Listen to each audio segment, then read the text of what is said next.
कहानी शुरू होती है एक बहु अरब के कंपनी प्रमुख के साथ। मारियन वेंटर एक प्रोजेक्ट के फायदे बता रहे थे, जो मृत इंसान के प्रोटोटाइप पर आधारित महिला रोबोट्स बनाता है। एक आकर्षक वेशभूषा में एक महिला एक आदमी को खाना परोसती है, उसे मसाज देती है और बेहतर जानने का प्रस्ताव करती है। कमर्शियल ये दर्शाता है कि सच्चा प्यार ऑर्डर किया जा सकता है। विलियम उस रोबोट को लेने कंपनी के ऑफिस पहुंचता है, जो उसकी दिवंगत पत्नी मेरेडिथ की तरह दिखती है। उसे वेंटर तक ले जाया जाता है। वेंटर को मेरेडिथ का प्रोटोटाइप बनाने के लिए धन्यवाद देते हैं। हीरो को मेरेडिथ के साथ हुई पहली मुलाकात याद आती है। लड़की कंपनी लाइफलाइक को बंद करने के लिए सिग्नेचर्स इकट्ठा कर रही थी। घर पर विलियम ने रोबोट को एक्टिवेट कर दिया है। वह नई मेरेडिथ को उसकी वर्तमान स्थिति के बारे में बताता है। विलियम उसे अपने पति के रूप में प्रस्तुत करता है। लड़की हीरो के दिल की धड़कन को सुनना चाहती है, लेकिन हीरो झिझक कर दूरी बना लेता है। दोनों एक दूसरे को फिर से समझने की कोशिश करते हैं। शाम को लड़की नजदीकी कॉन्टैक्ट सेटिंग्स को एक्टिवेट करने का सुझाव देती है। विलियम अपनी पत्नी के कस्टमाइजेशन के लिए वॉइस कमांड्स का उपयोग करता है। अचानक लड़की चीनी भाषा में बोलना शुरू कर देती है। आदमी भाषा बदलता है और कस्टमाइजेशन पूरा करता है। इसके बाद पत्नी विलियम को अपनी कौशल को एक्शन में आजमाने का प्रस्ताव करती है। आदमी चाहता है कि वह पहल करे। फिर मेरेडिथ उसे कुछ जिम्नास्टिक करतब दिखाती है। युगल सक्रिय रूप से समय बिताते हैं। लड़की अपने कमरे में जाती है और खिड़की पर एक तितली देखती है। वह कीट को पकड़कर उसका परीक्षा करती है, लेकिन खिड़की के बाहर पेड़ों में एक अप्रत्यक्ष छाया देखती है। बिना ज्यादा सोचे रोबोट रिचार्ज के लिए लेट जाता है। नाश्ते के समय युगल विलियम के साथी के डिफेंस कार्य पर चर्चा करते हैं। खबर में रोबोट्स की न्यूज रिपोर्ट आती है। मेरेडिथ अपने पति को नाश्ता परोसती है और वह बेकन नहीं मिलने की मजाक करता है।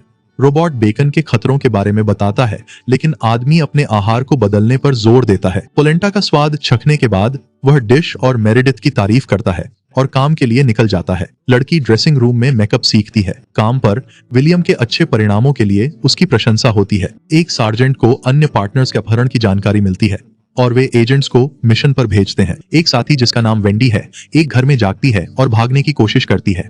विलियम को सड़क पर एक रोबोट मिलता है। लड़की काम करने की हालत में नहीं है, लेकिन एजेंट को अन्य कैदियों और जैक का इंतजार किए बिना अपहरण करने वालों के बारे में जानकारी देती है। आदमी घर की तलाशी लेते हुए रोबोट खोजता है। अचानक एक अपराधी प्रकट होता है और विलियम को धमकाता है।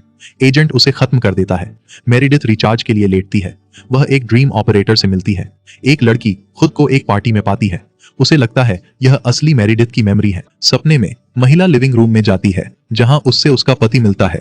लिडिया दंपत्ति के पास आती है और उसे नाचने के लिए बाहर ले जाती है। लिडिया मेरेडिथ को बताती है कि यह उसका सपना है और यहाँ के लोग वो होंगे जो वह चाहती है।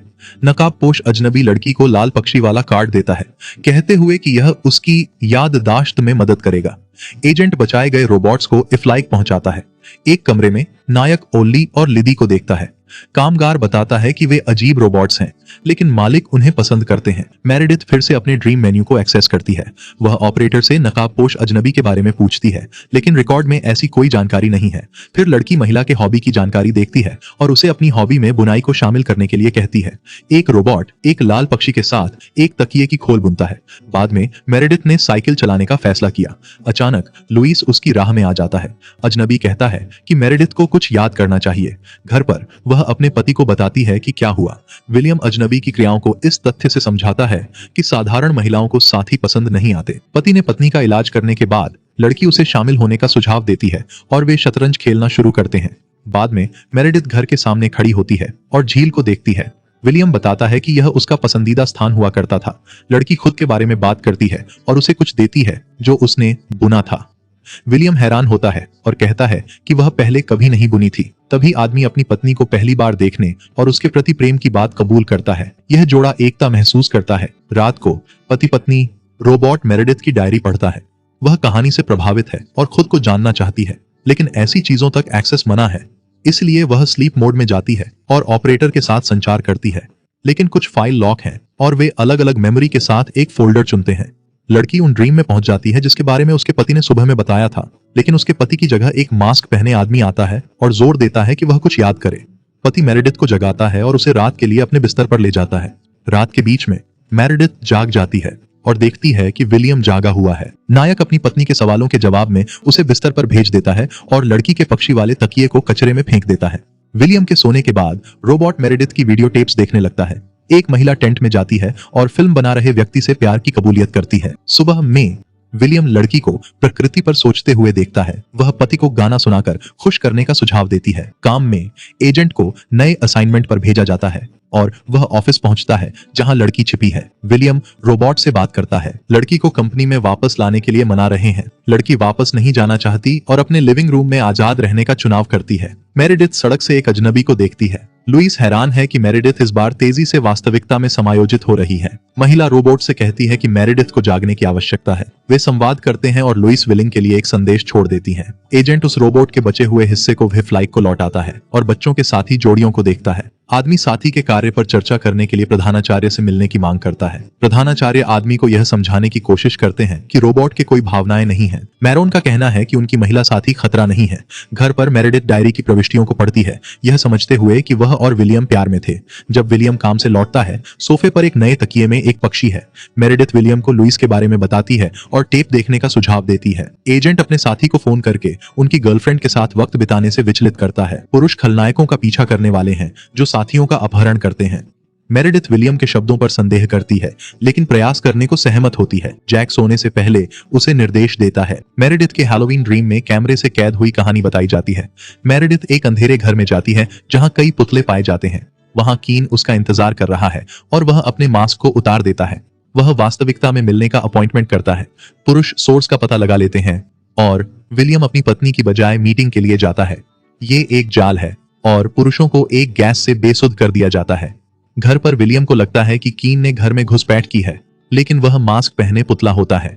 ये स्थिति उसे चौंकाती है। मेरेडिथ अपने पति को फोल्डर दिखाती है जिसमें एक नोट होता है और उससे कंफर्म करती है कि कीन वाकई एक बदमाश है।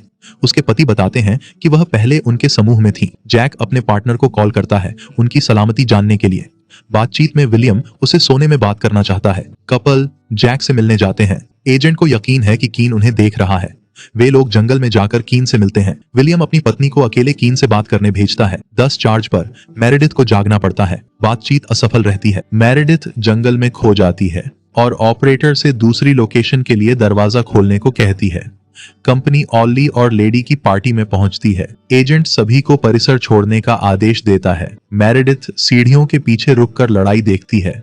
$10 पर रोबोट अपने पति के साथ जागती है। विलियम गुस्से में है क्योंकि वह कीन को लगभग हरा चुका होता है। जैक अपने पार्टनर के इलीगल एक्शन से नाखुश होता है और विलियम को चेतावनी देता है, लेकिन हीरो अपने विरोधी को नष्ट करने के लिए तैयार है। घर पर विलियम मेरेडिथ से कहता है कि यादों को मिटा दो। रोबोट भूलना नहीं चाहता, लेकिन अपने पति की विनती के आगे झुक जाता है और क्लिनिक जाता है। एक कंपनी का कर्मचारी उसे अन्य लड़कियों के साथ एक कमरे में ले जाता है जहां लिड्डी और ऑली बैठे होते हैं। लड़कियां उसे घेर लेती हैं और उसे एक मास्टर के बारे में बताती हैं जो उन्हें ऑफ प्रोग्राम जीने में मदद करेगा। लड़की मेरेडिथ को याद दिलाती है कि अपनी यादों को ड्रीम में कैसे छुपाया जाए। लड़की को एहसास होता है कि उसकी सभी पिछली यादें उसके अंदर छुपी हुई हैं। कैमरामैन यादृच्छिक ड्रीम्स को प्लेबैक करने में मदद करता है और लड़की को रीबूट के लिए ले जाया जाता है। लुइस चुपके से जैक के अपार्टमेंट में घुसता है। महिला ड्राइव के साथ जानकारी जैक को उसकी गर्लफ्रेंड के माध्यम से ट्रांसफर करती है। मेरेडिथ को सब कुछ याद आ जाता है जो उसने भुला दिया था। बाद में वह फिर से घर पर विलियम के पास जागती है। जैक जानकारी के साथ फ्लैश ड्राइव प्राप्त करता है और अपने पार्टनर के पास पहुंचता है। वह विलियम और मेरेडिथ के बीच बातचीत को रुकता है और कहता है कि लड़की कभी एजेंट की पत्नी नहीं थी। पुरुष अकेले में बात करने के लिए रह जाते हैं। पार्टनर विलियम पर काइन को नष्ट करने का आरोप लगाता है। हीरो अपने दोस्त को स्वीकार करता है कि उसने वही लिया जो वह चाहता था। जैक विलियम को अरेस्ट करने की कोशिश करता है, लेकिन वो विरोध करता है। मेरेडिथ हीरो के पीछे खड़ी होती है। अतीत में एक एजेंट ने काइन और मेरेडिथ को अरेस्ट किया था, पर विलियम के कारण काइन नष्ट हो जाता है। एजेंट समझता है कि लड़की की मेमोरी मिटाई नहीं गई। जोड़ी विलियम द्वारा उसकी जिंदगी चुराने पर बहस करती है। एक याद उभरती है जिसमें विलियम लड़की को कंपेनियन के रूप में रिक्रिएट करने के लिए नष्ट करता है। मेरेडिथ अपनी ताकत बढ़ाकर 100 करती है और एकिडो तकनीकों का प्रयोग करती है। लड़की को अंडरग्राउंड ठिकाने में लुइस की योजना याद आती है, जिसके जरिए वे विलियम को रंगे हाथ पकड़ सकते हैं। महिलाएं आज से अपनी लड़ाई के लिए दृढ़ता से खड़ी हैं। मेरेडिथ उन महिलाओं का नेतृत्व करती है जो विलियम के खिलाफ खड़ी हैं। लड़की अपने अतीत की तस्वीरें देखती है और अपनी यादों में खो जाती है।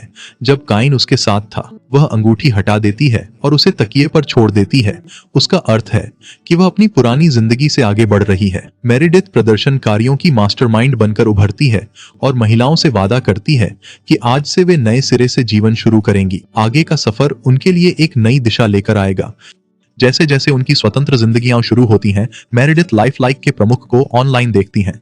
एक व्यक्ति दंगाइयों की गतिविधियों पर चर्चा करता है और एक प्रोटोटाइप साथी का परिचय देता है जिसका नाम विलियम है। 2022 की लाइक अ वाइफ नामक फिल्म में यह दिखाया गया है कि कैसे आप अपने प्रियजनों के साथ रोबोट के रूप में जीवन जारी रख सकते हैं। हमें टिप्पणियों में बताएं कि इस भविष्य के बारे में आपके क्या विचार हैं।